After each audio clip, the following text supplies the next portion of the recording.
Alright, so as everybody's got a Bluetti's AC300 or 500 know, they're quite a bit of a wire monster. I found this wire channel,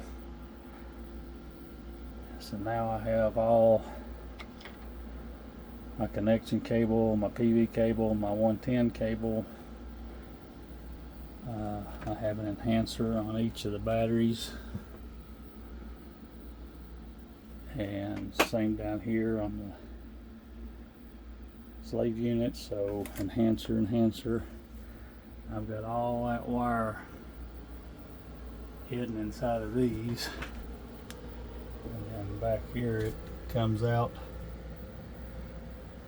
in a fairly nice cable, goes back there to the solar.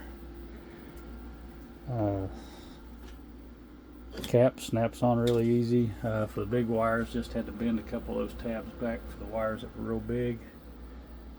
Give me just a second and I'll snap this on here. And that literally took about 20-30 seconds. So kind of hiding them in plain sight.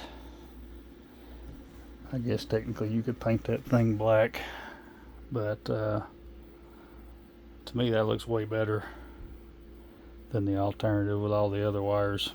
I'm doing my best to do some wire management and all this, make it look neater, seem like I do something every day. Anyway, pretty neat product. If I can remember, I'll put a link down in the description. Got off Amazon, I think it was 30 bucks. That's the 2" by 2" channel. They do make a 3" by 3" channel, but the 2" by 2" worked just fine.